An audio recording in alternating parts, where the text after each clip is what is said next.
अच्छा बेटा, अब हमारा नेक्स्ट टॉपिक है टर्निंग इफेक्ट ऑफ फोर्स और मोमेंट ऑफ फोर्स, जो कि हम करेंगे। अच्छा, इसमें भी हम फोर्स की एप्लीकेशन अप्लाई करेंगे और उसके बाद हम देखेंगे कि हमारे पास जो है क्या प्रोसेस होता है। अब इसका मतलब क्या है? इसमें सबसे पहले अब हमें पढ़ना है बेटा पिवट पॉइंट। पिवट पॉइंट कौन सा पॉइंट होता है? अगर देखें, मैंने ये ऑब्जेक्ट कंसीडर करा एक रोड। ठीक है, ये एक रॉड है, मैंने कंसीडर करा और मैंने इसको एक पॉइंट से फिक्स कर लिया। तो वो पॉइंट मेरे पास कौन सा पॉइंट कहलाता है? Pivot point. क्लियर? यस। जैसे हमारे जैसे हमारे डोर होते हैं ना, डोर के हैंडल्स जो होते हैं वो एक पॉइंट से यूं करके फिक्स्ड हुए हुए होते हैं। आई बात समझ में? ठीक है। यस। अब क्या होगा बेटा? मोमेंट ऑफ फोर्स क्या होती है कि मैं अप्लाई करूंगा फोर्स। ठीक है।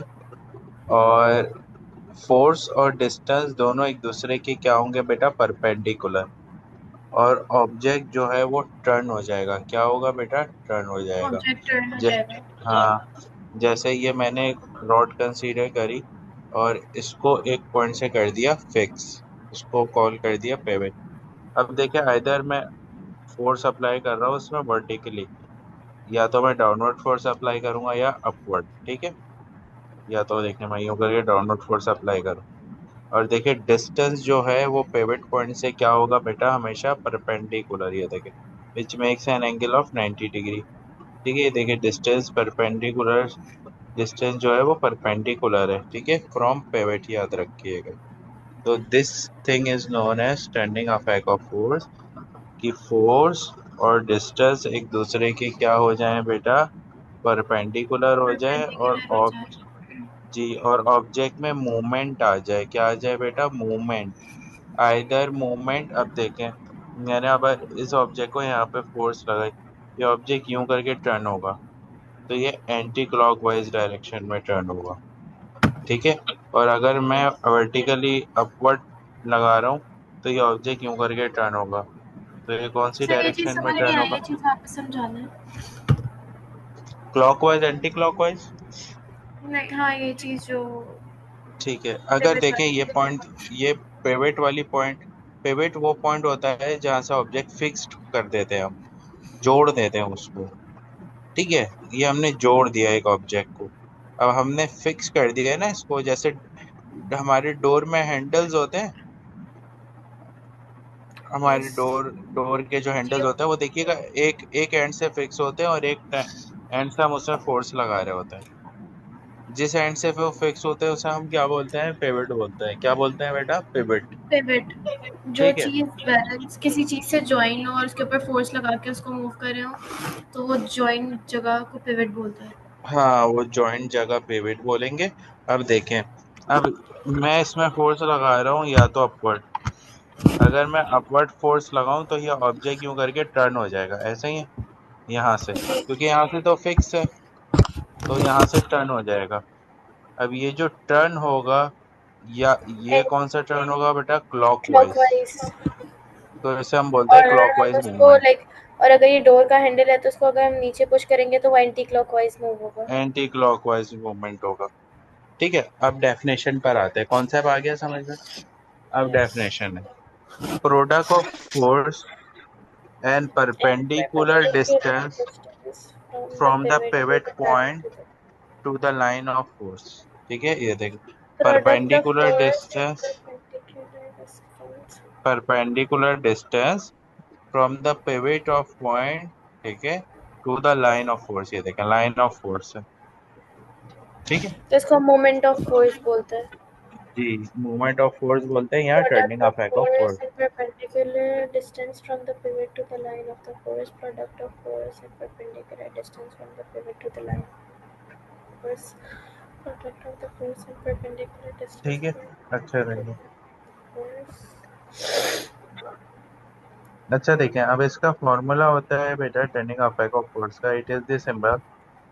ठीक है, फॉर्मूला है फोर्स एंड डिस्टेंस परपेंडिकुलर। ठीक है, फोर्स एंड परपेंडिकुलर डिस्टेंस। ठीक Distance. है, इसकी यूनिट है बेटा newton metre. And SI it is a unit. Yes, and it is a moment की वेक्टर क्वांटिटी। मोमेंट की SI यूनिट न्यूटन मीटर है। यस, फोर्स की यूनिट न्यूटन होती है और डिस्टेंस की यूनिट मीटर होती है, तो न्यूटन मीटर। Newton metre. ठीक है, and it is a vector quantity. ठीक है, बिकॉज इट हैज डायरेक्शन। अच्छा, अब मूवमेंट कैन बी क्लॉकवाइज और एंटी क्लॉकवाइज, वो तो हम ऑलरेडी पढ़ चुके हैं। मूवमेंट क्लॉकवाइज भी हो सकती है और एंटी क्लॉकवाइज भी हो सकती है। हो सकती है। ठीक है। हाँ।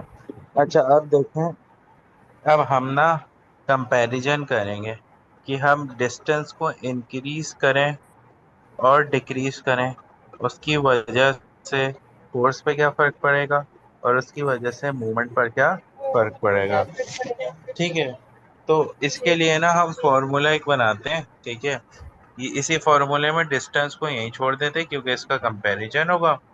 मूवमेंट है, फोर्स मल्टीप्लाई हो रहा है, फोर्स यहाँ पर आके मेरे बेटे क्या हो जाएगा, डिवाइड। डिवाइड सही हो है। जाएगा। जी। हाँ, अब हम ना कंपैरिजन स्टार्ट करते हैं। अब देखें, इफ वी इंक्रीज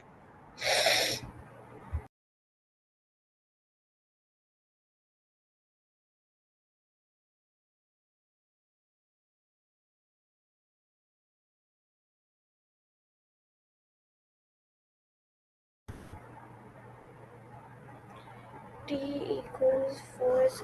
डिस्टेंस से हम फोर्स और मूवमेंट को जब कंपेयर करेंगे ना, तो कुछ भी नहीं होगा तो डिस्टेंस ये को। मोमेंट का सिंबल ये है टी। जी, टी को स्विंग करवा देते हैं, ये मूवमेंट का सिंबल है। T equals F into D. जी, this is the sign of perpendicular force and perpendicular. Distance. तो सर परपेंडिकुलर परपेंडिकुलर डिस्टेंस मतलब। परपेंडिकुलर डिस्टेंस का मतलब बेटा अभी बताया ना। ठीक है, फोर्स अगर यूं लग जो रही है। फोर्स के ऑपोजिट डायरेक्शन में। नहीं नहीं नहीं नहीं नहीं, परपेंडिकुलर देखें ये ना, both lines are perpendicular to each other, ऐसे ही है। जी जी जी। Which makes an angle of 90 degree. 90 degree. ठीक है, अब ये देखें, फोर्स और distance both are perpendicular, perpendicular 90 which degree, makes 90 degree. जी जी 90 जी। डिग्री का एंगल आ रहा है। ठीक है, हाँ याद जी रखिए सर। ऐसे ही होगा। क्योंकि आगे जो हम करेंगे इसके पास रिवर, उसमें ऐसे ही आएंगी सारी चीजें। ठीक है। अच्छा देखिए, तो डिस्टेंस को यहीं छोड़ दिया, फोर्स मल्टीप्लाई हो रहा था, वहां जाके फोर्स क्या हो गया बेटे, डिवाइड। डिवाइड हो अब गया। हम कंपैरिजन करेंगे फोर्स और डिस्टेंस का। ठीक है, अगर हम डिस्टेंस को इंक्रीज करेंगे तो फोर्स डिक्रीज हो जाएगा, देखिए। और हम डिस्टेंस को अगर डिक्रीज करेंगे तो फोर्स क्या हो जाएगी बेटा, इंक्रीज हो इंक्रीज हो जाएगी। जाएगी। ठीक सर है, ये कैसे। क्योंकि बेटा दोनों इनवर्स रिलेशन में। ठीक है, जैसे जैसे आप किसी एग्जांपल से समझाना। इसकी एग्जाम्पल ये है कि अगर हम देखेंगे कि हमारे पास अगर फोर्स अगर हमें ज़्यादा लगानी हो ना, अगर फोर्स हमें कम लगानी हो, तो हम क्या करते हैं बेटा, डिस्टेंस ज़्यादा ले लेते हैं। अब इसको ऐसे समझे कि डोर है, ये एक डोर है। ठीक है, डोर के जी देखें ये दोनों एंड्स यहाँ पे फिक्स होते हैं, यूं करके डोर यूं करके फिक्स होता है, ये पिवट कहलाता है, ये वाला पॉइंट। जी ऐसे ही है ना, डोर यूं करके फिक्स होता है। तो हम डोर को ओपन करने के लिए हमेशा हैंडल में एक डिस्टेंस, एक लंबा डिस्टेंस क्यों रखते हैं, ऐसे ही रखते हैं ना। देखिए, इसको मैं थोड़ा सा यूं बनाता हूँ कि ये डोर है। देखें,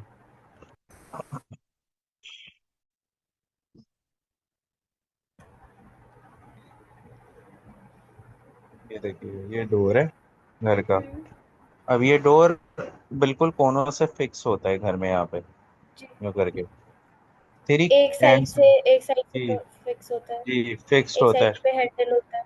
हाँ, अब ये जो फिक्स होता है ना, इसे हम बोलते हैं पेविट। ठीक है, अब देखिए, जी। हैंडल हमेशा हम कोने पे क्यों रखते हैं डोर के, क्योंकि ताकि जब उस पे डिस्टेंस ज्यादा होता बीच है में ना। से करें नहीं तो उस नहीं पे नहीं, फोर्स कम लॉजिक लग सके। ये कि डिस्टेंस ज्यादा होता है ना, तो तो उसमें हम फोर्स चाहते हैं कम कि हाँ, थोड़ी सी भी फोर्स लगाएं और डोर क्या हो जाए, ओपन हो जाए। खुल जाए। ठीक है, इसलिए हवा से भी खुल ये, जाता है। जी हवा से भी खुल जाता है, वेल डन। अब हम कंपैरिजन तो करेंगे फोर्स बेटा। डिस्टेंस ज्यादा होगा फोर्स कम होगी, फोर्स डिस्टेंस कम होगा तो फोर्स ज्यादा होगी। हाँ, अच्छा देखें, अब हम डिस्टेंस और मोमेंट को करेंगे कंपेयर, कि अगर हम डिस्टेंस बढ़ा देंगे तो मोमेंट भी बढ़ जाएगा और डिस्टेंस कम करेंगे तो मूवमेंट भी क्या हो जाएगा बेटा, कम। मूवमेंट कम होने का मतलब वो जो स्विंग होगा ना क्लॉकवाइज या एंटी क्लॉक डायरेक्शन में, जो उसकी मूवमेंट होगी वो इंक्रीज और डिक्रीज होती है डिस्टेंस से। अब इस चीज को हमने न्यूमेरिकली देखे प्रूफ करा हुआ है। और यहाँ पर अगर देखें आप, फोर्स हमारे हमने, पास 40 है। हाँ, टर्निंग अफेक्ट ऑफ फोर्स देखें, कांस्टेंट रखा हमने, यानी मूवमेंट। एक में डिस्टेंस हमें डिक्रीज करा और जीरो एक में पॉइंट डिस्टेंस फोर कर हमने दिया। क्या करा, इंक्रीज। 0.4 कर दिया। हाँ, तो जैसे ही हमने जब फोर्स निकाला तो डिस्टेंस डिवाइड हो रहा, तो मल्टीप्लाई सही हो है, रहा था दोनों वहाँ। साइड पे, ये दोनों साइड पे अलग तरीके का फॉर्मूला क्यों लगाया हुआ है? मतलब समझ गई नहीं। यहाँ पे moment equals F into perpendicular D था।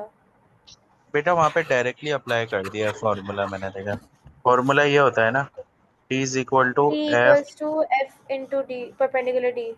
जी। वहाँ पे मैंने डायरेक्टली अप्लाई कर दिया, पहले एक साइड देखते हैं। अच्छा सही है, टी के टी और डी को डिवाइड कर दिया बस डायरेक्टली आपने। जी, तो ओके जब सॉरी। देखें डिस्टेंस हमारे पास क्या था बेटा, लेस था। जीरो तो पॉइंट एट टू हाँ, तो हमारे पास ये फोर्स आई, और जैसे ही हमने डिस्टेंस को इंक्रीज हमने करा इसका बेटा, डिस्टेंस डिस्टेंस क्या था हमारे पास? डिस्टेंस बेटा 0.2, इसको आप डिवाइड करें आंसर 200 आएगा। यहाँ पे मैंने एक एक्स्ट्रा लिख दिया गलती से 2। 40 divided by 0.2। Two zero hundred point two आया, टू टू हंड्रेड आया। हंड्रेड आया, ठीक है, 200 आया। 40 अब डिवाइडेड देखें, बाय 0.4, 100 फोर आएगा। हंड्रेड आया। तो अब इसका मतलब क्या है, जैसे ही हमने डिस्टेंस इंक्रीज करा, फोर्स हमारे पास क्या हो गई बेटा, डिक्रीज। कम डिक्रीज हो ठीक है, गई। ये डिस्टेंस न्यूमेरिकली भी हमने यहाँ प्रूफ पे कर दिया। ज़्यादा रखा हुआ है, तो वहाँ पे फोर्स हमारे पास ज़्यादा हो गई। जी, डिस्टेंस कम है तो फोर्स कम है ज्यादा। तो फोर्स ज़्यादा है, और हाँ, डिस्टेंस ज़्यादा है तो फोर्स तो कम है। फोर्स कम है। ठीक है, अब ये हमने मोमेंट के साथ भी प्रूफ कर दिया। मोमेंट के साथ क्या करा बेटा, आप देखें। अब हम मोमेंट फाइंड आउट करेंगे। अब फोर्स हमने ले लिया बेटा 2000 न्यूटन, ठीक है, और डिस्टेंस है बेटा 0.2। सही तो है, जब हमने, डेफिनेशंस गलत नहीं है। 2000 मल्टीप्लाई बाय जी बेटा, 0.2 इक्वल्स 400। नहीं सही है, 2000 इंटू ऊपर वाले में 0। एक जीरो एक्स्ट्रा आ रहा था, वो मैंने गलत कर दिया। ठीक है, अच्छा देखो। F equals 2000 Newton, D equals 0.2 Newton. Force हमारे पास 2000 आ रही थी, डिस्टेंस 0.2 आ रही थी।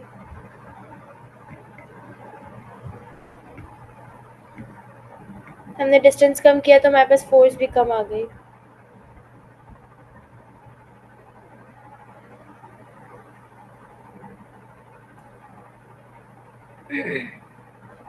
सर हमने फोर्स इक्वल रखी, डिस्टेंस दूसरे वाले में कम कर दिया, तो हमारे पास मोमेंट उसका कम आ गया।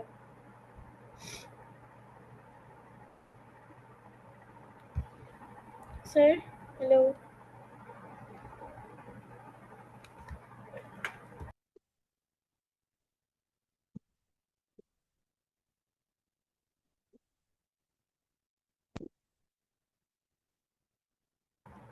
हेलो।